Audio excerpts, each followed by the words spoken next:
ఈరోజు మన మెకానిక్ షాప్కి రాయల్ ఎన్ఫీల్డ్ సర్వీస్కి వచ్చింది.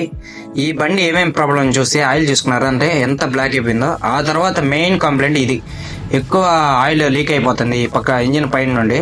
ఏం ప్రాబ్లం అనేసి పైన రాకర్ కప్పులు ఇప్పి చూస్తే అందుపై దాంట్లో వచ్చే ఓరింగ్స్ ఉన్నాయి కదా, ఆ ఓరింగ్స్ హీట్ వల్ల ఫుల్ హార్డ్ అయిపోయినాయి. చూసుకోండి, అవి కొత్తవి తెచ్చి ఫుల్ పేస్ట్ వేసి ప్యాకింగ్ చేసినాను. ఆ తర్వాత ఆయిల్ ఫిల్టర్ ఓపెన్ చేసి చూస్తుంటే ఫుల్ జామ్ అయిపోయింది. మొత్తం దాన్ని తీసేసి క్లీన్ చేసి న్యూ ఫిల్టర్ ఫిట్ చేసేసా.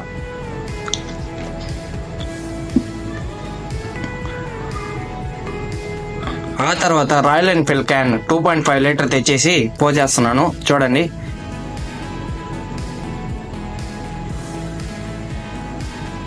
ఆ తర్వాత ఏం ప్రాబ్లం అనేసి వెనకాల చూస్తే బ్రేక్ ఫుల్ జామ్ అయిపోతుంది, కొడుతుంటే సౌండ్ వస్తుంది అనేసి చెప్పినారు. తీసి చూస్తే ఫుల్ బ్లాక్ అయిపోయినది. ఫుల్ క్లీన్ చేసి ఫిట్ చేసేసినాను. టోటల్గా అవుట్లుక్ చూడండి, బండి అవుట్లుక్. మీది కూడా రాయల్ ఎన్ఫీల్డ్ ఏదైనా కంప్లైంట్ ఉంటే మన మెకానిక్